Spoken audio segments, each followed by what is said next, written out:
Just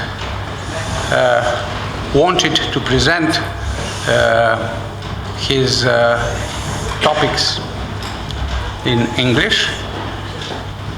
I speak English too. Our guest, Professor Olivier Munnich,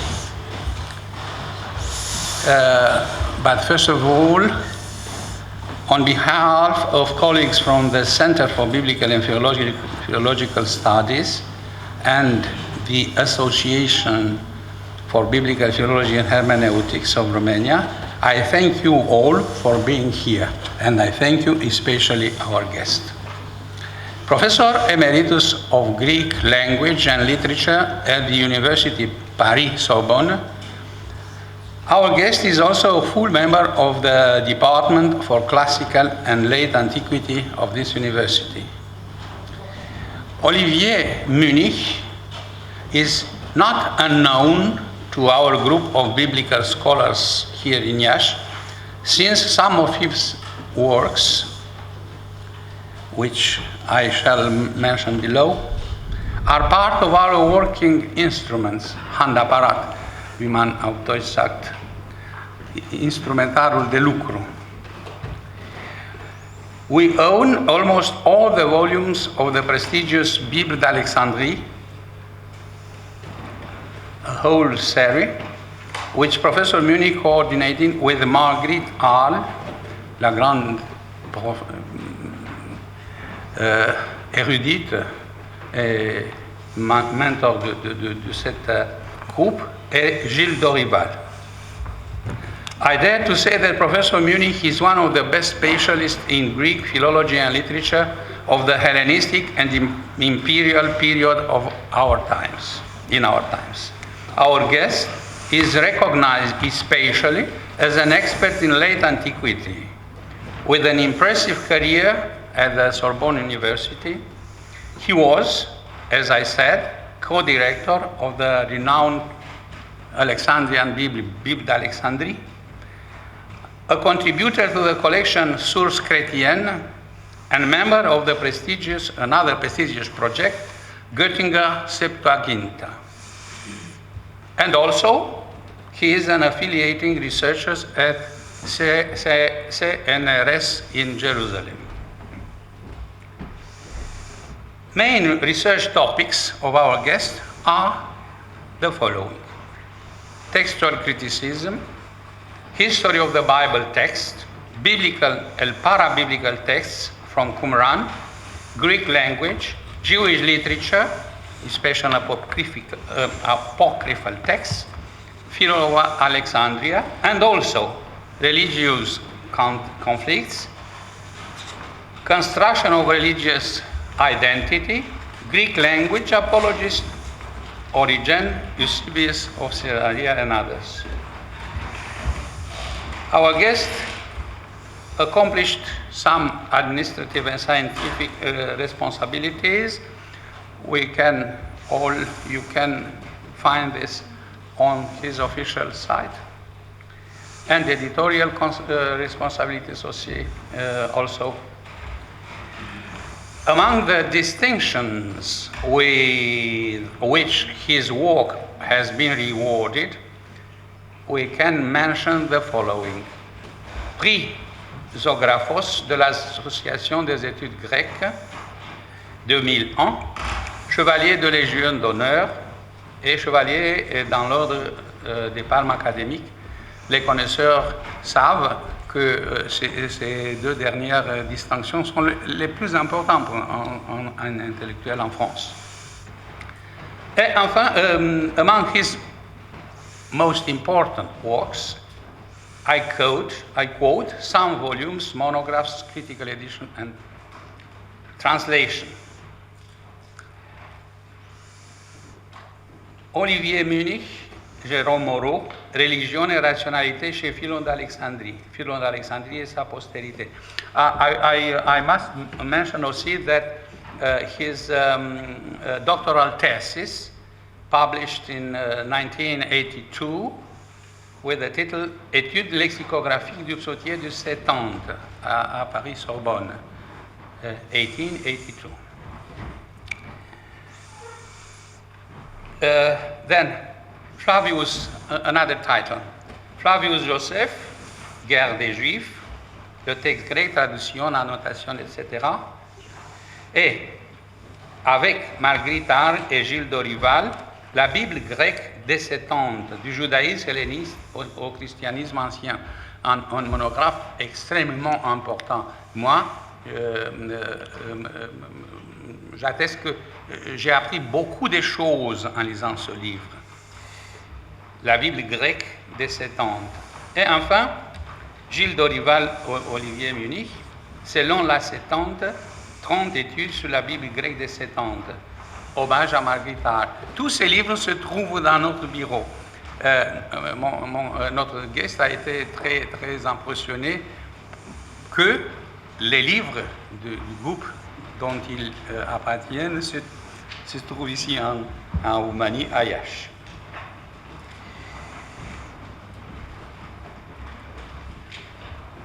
Our guest for this rencontre wanted to present in English his topic, his communication, with the title A French Scholar's 50 Years Journey Across the Septuagint.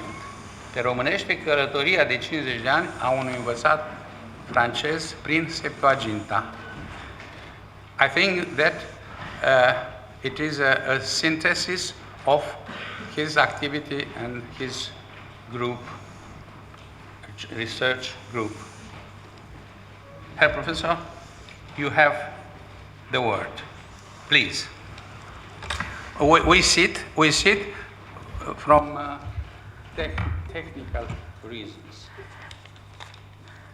Thank you very much, my dear colleague. I would like to thank the University of Iași for its invitation and my colleague Dr. Camara for his patience in organizing it. France and Romania are academically and intellectually close to each other, especially in our fields. That's the reason why Romanians are so successful in France. I skip some lines and would say, me simt aici, departe, ci totodate, aproape. You have the English translation of my words.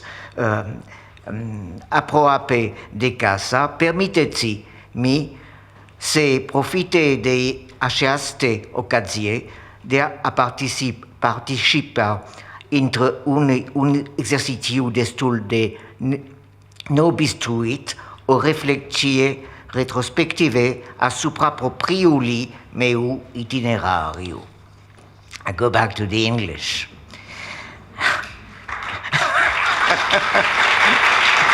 Thank you. I don't deserve it.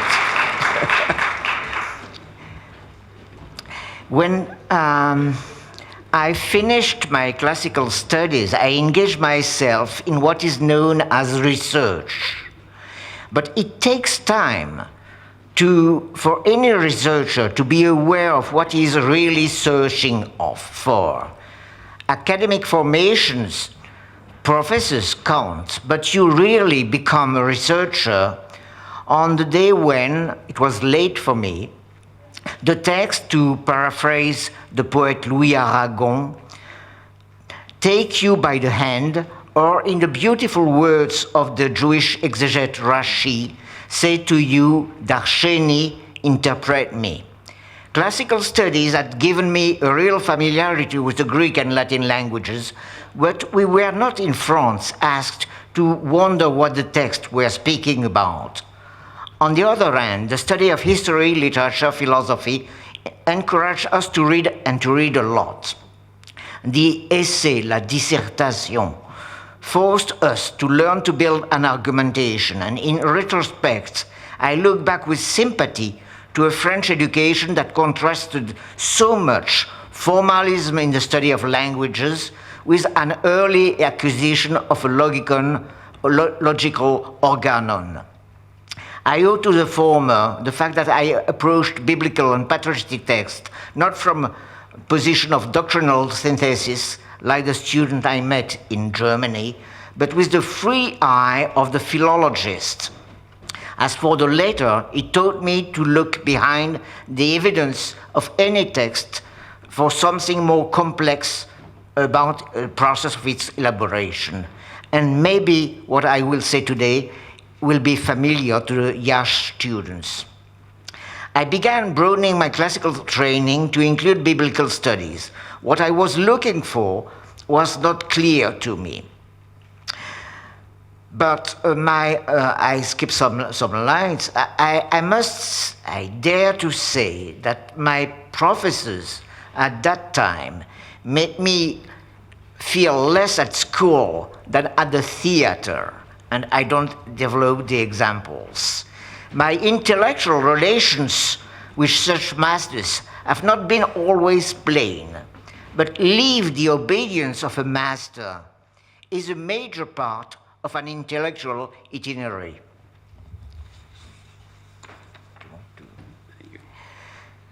I'll try to illustrate this with one or two examples. Page 2, the Dominique Barthélemy. This Dominican character played an important role for me. I give you a photo. I first admired his work entitled Les Devanciers d'Aquila. In the manuscript tradition of the Septuagint, Barthélemy distinguished between an ancient layer and an homogeneous revision movement predating the Jewish Greek revisions. Since this revision stressed the difference between the translation of and of and also, he called it the Kaige group, the Gam Kaige group. I was impressed by the clarity of the investigations, by the possibility of identifying initiatives and referring them to particular exegetical milieu. I will explain now why I subsequently distanced myself from him. When I was about 30, I started going to the Septuaginta Institute in Göttingen. This institute gathered all the manuscript documentation of the Septuagint and prepared its critical editions. I was welcomed by Robert Anhart, now 100-year-old. I give you a photo of him. And I would say that understanding the accent of this Swiss German was really a first challenge. However, the most important experience was my collaboration with the Mitarbeiter, the researchers. They had a remarkable expertise in paleography and a good familiarity with the Greek translations. Over the course of my 20-year stay, the Institute of Göttingen became my second home. I shared the life of a research team and learned a lot. In Göttingen, I studied what remains of Origen's Hexapla, the Hexapla being a biblical synopsis, and I examined how it had been folded up like an accordion to remain only in the margins of biblical manuscripts.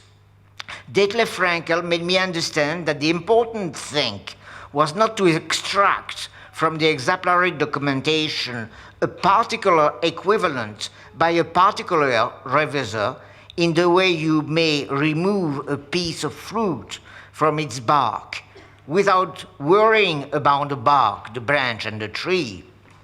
One had to identify the mode of extraction, the purpose of extraction in the course of the textual history of the biblical text. Extracting exemplary material first responds in the margin of biblical manuscript to a documentary concern aimed at comparing Greek with Hebrew.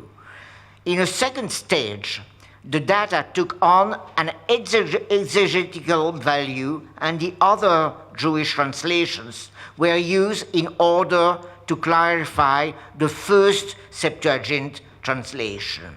The Hexapla being taken at that stage as a kind of exegetical dictionary. These two types of extractions correspond to two periods of biblical exegesis.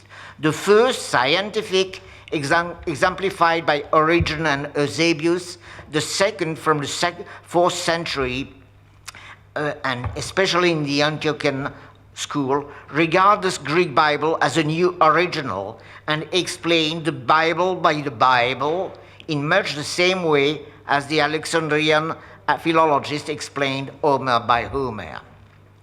At Göttingen, the study of Origen's editorial activity was not taken out of context, next page, but studied within an historical process. I realized that since its origin, the Septuagint had been subject to Hebraization because copying was the work of bilingual scribes. Origen's editorial attempt to distinguish between the different versions of the Old Testament had to be put into the perspective of such a permanent trend of anonymous assimilation to empty Masoretic text. Thus, my German experience made me understand how unrealistic Barthélemy was when he posits the existence in the 1st century AD of a coherent enterprise of recension of the Bible corresponding to a vast effort to control the Greek Bible.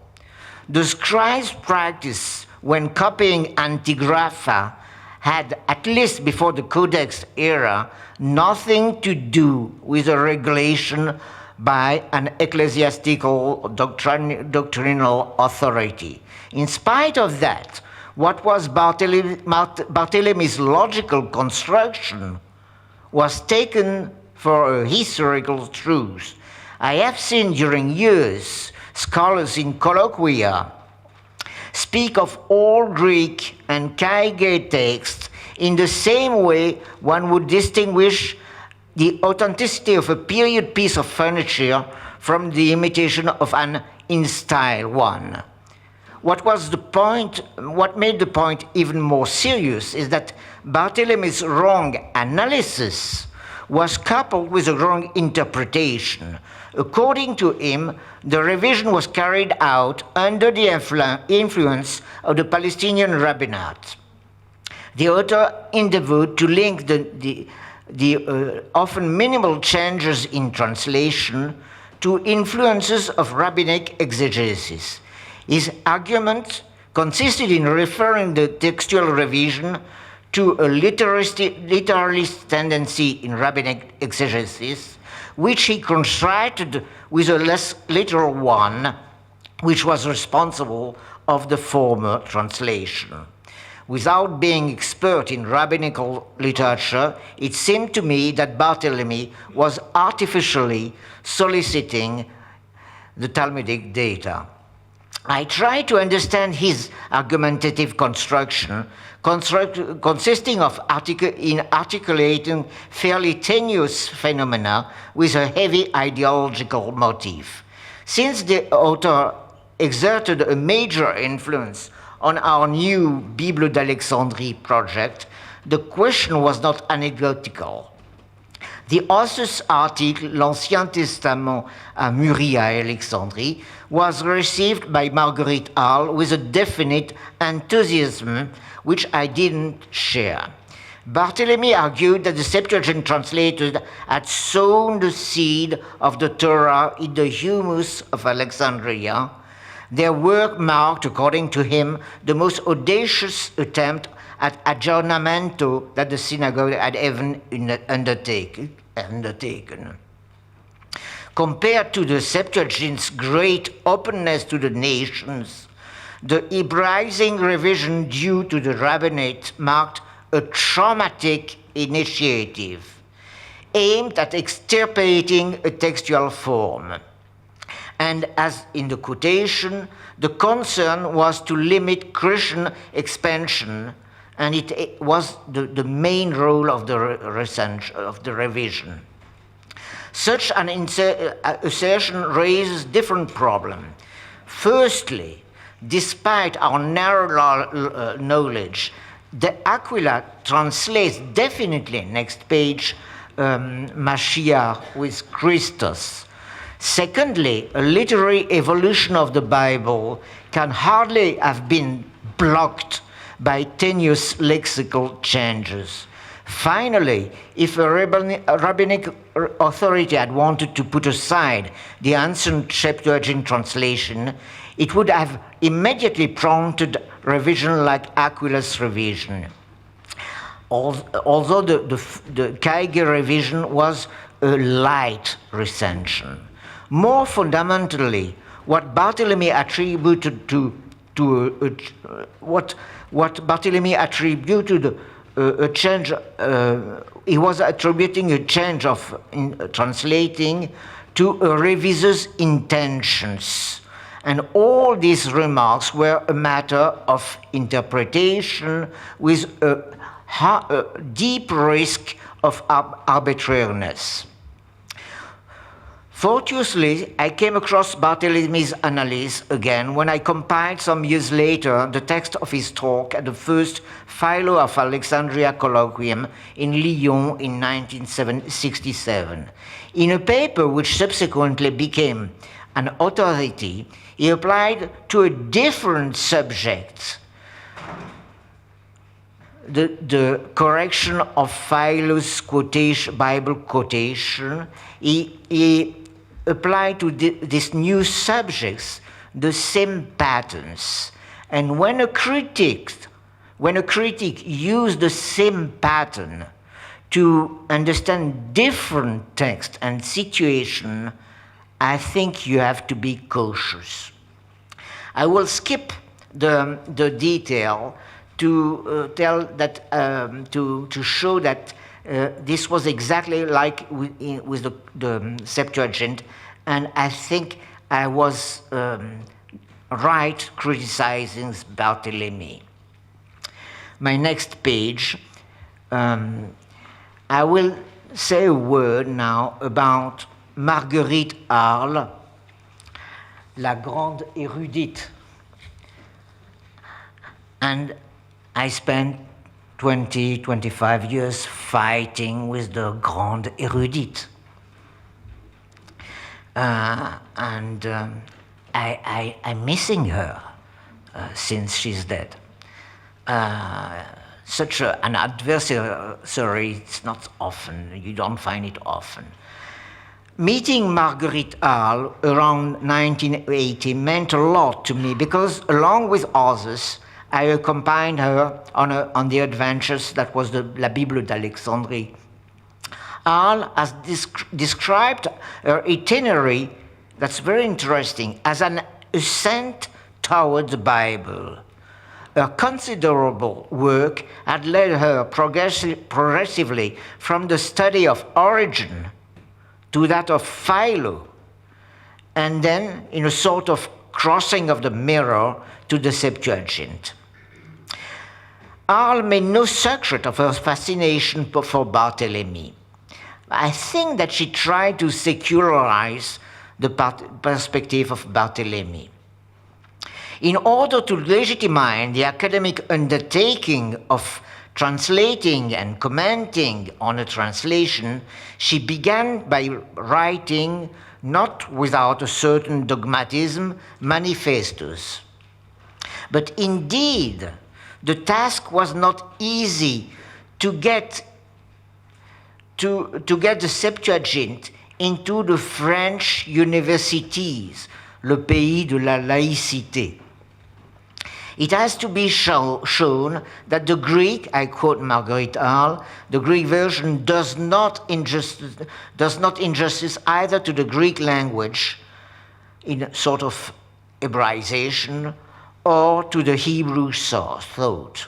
It was necessary to show that the Septuagint was another Bible and not a betrayal of the Jewish Hebrew Bible. So we spoke a lot of upstream, downstream interpretation, upstream interpretation with the help of the Hebrew, downstream with the help of the patristic commentaries. I think that our results are very good and moderate. And yet, I'd like to give, next page, some examples of the debates I had with my former professor. My first example will be about the word adolescein. In order to impose the Septuagint as an object of study at university, Hall had to insist on the good readability of the translation. However, underestimating the lexical problems raised by a text can have a negative effect on the very comprehension of its dynamics. My first example will be Genesis 24. I gave you all the details, and if you look Madame R's translation, you'll understand the point. The problem, as I wrote, arises from the use of a word with a negative meaning, adoleskia, which means to chat, bavarder. What is the in Romanian? In a positive context. Hall has produced well-informed lexical analysis of such uses, but her desire to rescue the meaning ends up obscuring it. She first attempts to reduce the problem by assuming a positive meaning for the Greek adoleskia and for the very rare Hebrew siyach, which is not the case. We just say that even in the Talmudic antithesis I gave you, adoleskia has a definitely negative sense. And as you see, the mention of Aquila's and Symmachus' translation in the margin of manuscripts close to adolescein shows that the readers had the difficulties with the word adolescein, and they had to consult Aquila Alpha Omilesai, discuss, Lalesai Symmach, speak with. So it was clear, and the problem posed by Madame R's approach will appear in her translation of a commentary by Origen on Psalm 118, the extract being taken from the Palestinian chain of this psalm. I reproduce Madame R's edition and I modify her translation, except for a debatable way of translating adoleskia. Have a look on the translation, and I comment it with the next page. If you find by Origenes the qualifiers blameworthy, commendable, you may not have a positive term like conversation. You need a negative meaning. Moreover, if adoleskia has the meaning of conversation, the reader does not understand why a transfer of the word to a metaphorical level is necessary. Ars recalls the two possible etymologies of adolescein, the first being the most important, aden. But I think she could have added that a fine philologist like Origen constantly had this first meaning, aden, in mind when he passionately transformed the too much, aden, in adolescein into a thoroughly epipleion with a positive value. I want to say that the strangeness of the biblical formulation prompted the exegetes' inventiveness. Under these conditions, if we fall the meaning produced by originous exegesis back onto the biblical lemma itself. And if you translate adolescent with converser, as she does, you don't understand anymore the raison d'être of Origen's clever explanations. My second example will be more theological. And here is the Isaiah 26, very difficult in Hebrew, like all prophets. I will, the question, you have the examples, and the question is about the delivery. Have we delivered a spirit of salvation, or have we not delivered a spirit of salvation? The Hebrew is negative. We have not delivered. And if you see the Greek, you notice it's at the bottom of the page that the negation, uk scripture, is an initiative of the modern editor of the Greek. The manuscripts have a positive assertion: we delivered a spirit of salvation.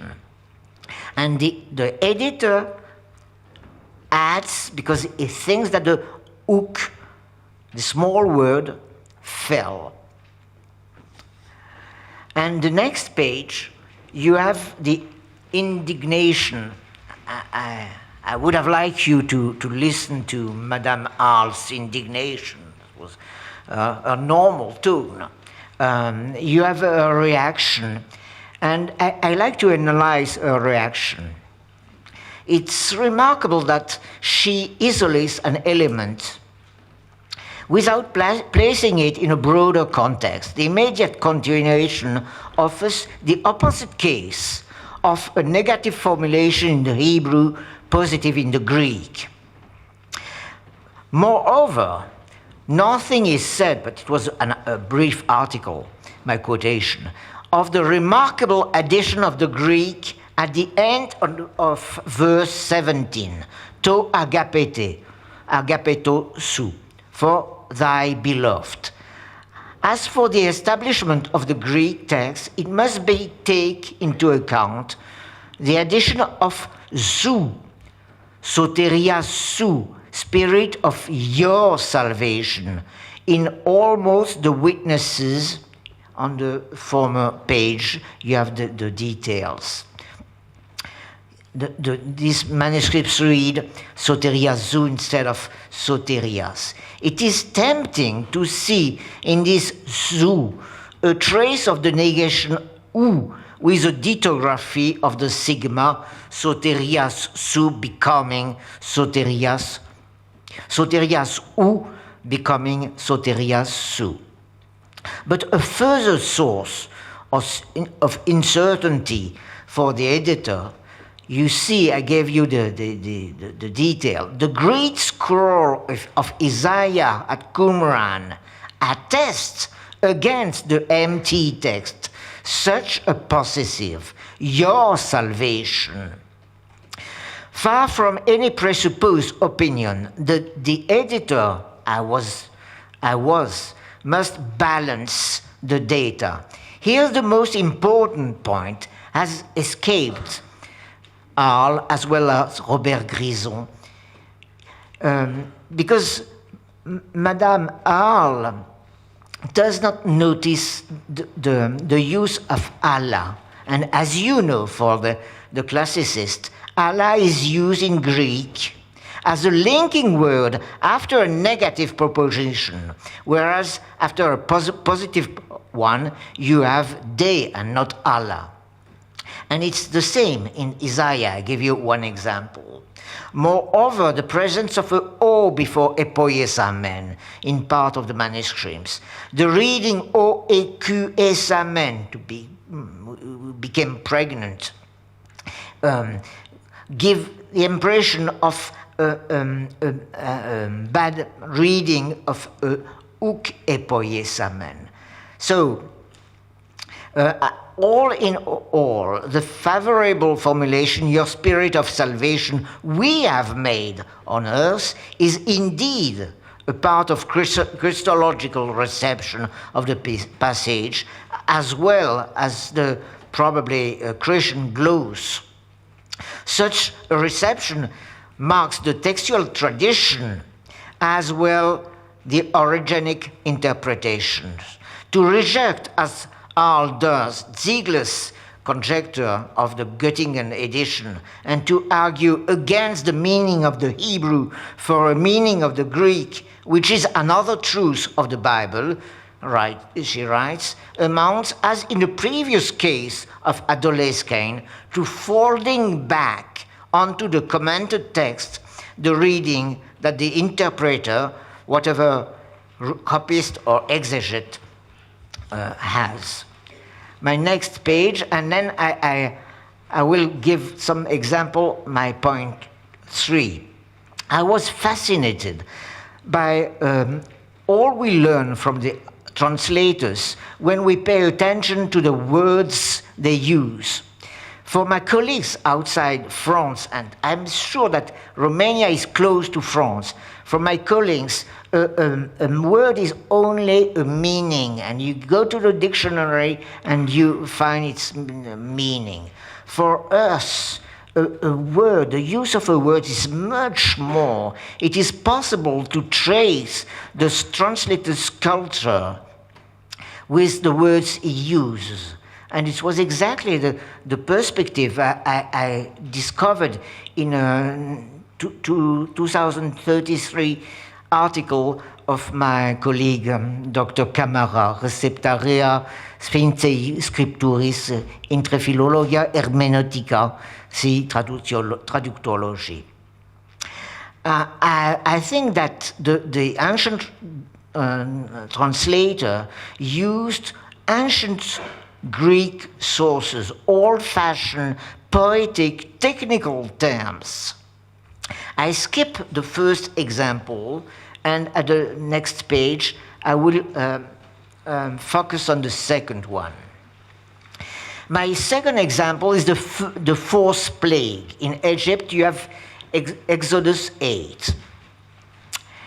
How can we understand the translator's use of a Greek neologism, kynomia, a word that combines dog, kyno, and fly, muia? The etymology of the Hebrew word arov is mixture, as erev is mixture of day and night, as Arab is the man who mixes places. The rabbinic exegesis of this word was mixtures of wild beasts and birds. What does the translator, Septuagint translator, do? Will you follow me if I tell you that he remembers a detail within the battle between the gods in Iliad 21? Give you the examples. In Greek, we have what linguists call a copulative compound, which is both X and Y. And the scholiast of Homerus needs to explain it. I gave you the translation. The insult kyna muia in Homer does not refer to a specific animal, but to a mix. I think that the translator had made the connection with the mixed of his biblical text. But what is very interesting is that he modified the Homeric kynamia into kynomia, and in that way he transformed the insult of Homer into a zoological, technical designation. Philo was familiar with the scholia, but I think that what seems very important for me is that the Jewish translator, Septuagint translator, was at ease morally, not only intellectually, but morally, with Homeric classic references. Such analysis of rare terms of the Septuagint offer young researchers in France, in Romania especially, a magnificent field of investigation. And I want to be a little ironical. We are in Romania, not in Germany. Let us compare the commentary of my friend in the Septuaginta Deutsch, nicht Göttingen, Septuagint. They are looking for Kynomia in the sky of Egypt. I think they can wait and still wait for such beasts. They don't exist, they exist in texts. My point for Frankel, when I think about him, I remember what Plato writes about Pericles and at the school of Anaxagoras. All the important art requires as a complement some chatter, once again adolescia, and delirium, meteorologia. At his side, Pericles filled himself with clouds, and originator of reason and unreason, and so on. Whatever their talent are, Barthélemy and Al seems to me to have practiced what Plato calls not art, but empirical, maybe doctrinal activity. When you are a publisher, the reality is quite different. You are confronted with the fragility of the text. An ancient text does not come to light like Minerva emerging from the heads of Jupiter. To establish it, you're forced to consider it not as a milestone, but as an end in itself. There can be no serious editorial work without the awareness of the uncertainty of the text. And this is mainly the case with the Bible. Do the variant belong to the material mistake or to the literary life of the text? And in such case, do they belong to the text of to the life of the Hebrew text or to the Greek text? In 1970, Hannard commissioned me to re-edit the Septuagint version of the book of Daniel. The text took me 10 years. My recent results were deeply indebted to Detlef Frankel help. His originality, his imagination, adolescia, his mental freedom was a big help for me. We melt reason and unreason, real text, conjectural reconstructions. I'm still happy about the result, but I felt for years that I had needed to go further and probably beyond Göttingen. Since Ralphs, the editors of the Septuagints had taken for granted that the translation had been based on a model identical or almost identical to the empty text. And I had to follow this German principle. But the documentation presented me with a conviction, what I will call the Göttingen Massoretica Veritas had to be questioned. I will finish giving some examples with double formulation, next page. And now it is from Daniel, my last examples. Look at Daniel 10. I give my edition with all the details. One might think that we have here two Greek translations, archonton and gelon, of the same Hebrew original. The second removed from the Hebrew, the first aligned with it. In this respect, straight brackets in line with Ziegler's uses in his editions were a convenient solution for me. However, the A or which I decided to discard to give a readable text, gave me the impression of two successive rather than alternative formulation. Moreover, the expression holy angels looks less like a free translation than an echo from Daniel 4. And behold, holy watcher being translated by angelos. The doublet may therefore have existed at the stage of the Semitic texts. An initial formulation, one of the holy watchers, would have been reformulated in one way in the empty text, and in another way, without the proper name Gabriel, in the Septuagint substratum. And this is the second solution I have to choose. Look at number 816. Look at the detail. Here we don't have two Greek translations of the same Hebrew, but two entirely different Hebrew redactions. 3 characters in the empty text, a man's voice in the distance, ordering a second Gabriel to address a third Daniel. But you have only 2 characters in the Septuagint substratum, the distant voice and Daniel. What could not escape a conclusion, the Greek version was not hesitating, giving 2 translations, but the Hebrew origin had been profoundly rewritten, and in the 2 previous cases that I gave you, the most original element of the Daniel book, the mention of Gabriel and Michael, only mentioned in the Bible, appeared to have been a secondarily addition. My conclusion, what was eminently paradoxical, recalled me the famous formula of Luis Borges. The original is unfaithful to the translation. But I didn't mean that the Hebrew was translated from the Greek, but the Semitic substratum of the Septuagint in some cases constitute a literary stage that predated the empty text.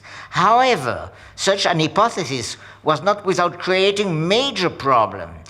In the École Biblique of Jerusalem, I studied the Qumran photos. I think important to tell you that all these photos are available on an open data site. And we all work now for Qumran research with such photos. So I gave you the link. So you see, I had to constate that the Qumran manuscripts, 1st BC, even 2nd BC, were more or less like the Masoretic text. So how to understand a long revision of the Hebrew text if we had from the 2nd century BC a text rather close to empty? I would like my next page to finish showing how I try to use Qumran and the Greek in a combination.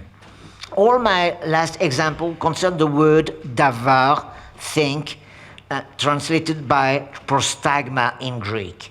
If you look Daniel 8 and Daniel 10, you see that in 8, the Qumran copist has taken great care to discard a first lesson, davar nigla, on the right, and replace it with a second reading, chazon nir'a. And you know, it's very clear on the manuscript. The words are crossed out. And the editor of Qumran didn't see the importance, because in 10 we have exactly the same doublet. You see it, I put it in right bracket, aletes to orama chazon, kai to prostagma davar. So, with 10.1 and 8.1, with the two phases of the same phenomenon. The scriptural text, Hebrew, hesitates between a revelation by means of a word or by an apparition or vision. I maintain the text in 10.1 because I had to be conservative. But it seems to me obvious that the Greek text is a tremendous witness of the life of the Hebrew text.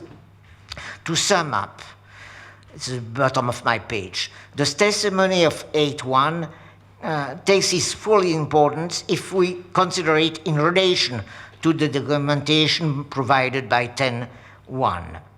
Neither the testimony of the Greek nor that of the Qumran are enlightening in themselves, but if you put them in relation to each other, they bring a lot. And they bring us to the life of the Semitic text. My last page, you find a last example in Daniel 9. You have two things in Hebrew. The word davar, mar'e, the apparition, and only the word in the Greek. For the sake of clarity, I've taken examples that are linked to a single word, but they illustrate my approach. For me, the Greek versions and the Qumran manuscripts often shed light on the redactional activity in which the Masoretic text is situated. Sometimes the MT stands at the beginning, but more often at the end of a redactional process, which is documented by these witnesses. We must not evaluate between witnesses. We must choose and throw. We must combine the data in order to identify how the text, the biblical text, becomes itself, taking gradually its definitive form. Rabbinic Judaism calls the Bible mikra. That is, the text is called reading. And this designations corresponds fairly well, I think, to a literary process in which the text, the biblical text, is the result of its own rereadings. So what we have, according to me, with the Greek version, in the case of Daniel, but I proved it in other prophetic books, is that the Greek text brings us to a state of a work-in-progress Bible, a Bible before the definitive, the last Masoretic form. No, there is no, of course, a Bible for the synagogue and another for the church. There is not a Bible in Greek, the Bible in Hebrew. We have different witnesses of the mobility of the same Hebrew text in his life. And I'm convinced that this textual literary approach can make a significant contribution to biblical studies, but the future of these studies belongs to you, to Romanian students, and next time I think I will listen to you in Paris when you explain me what you found about it. Thank you.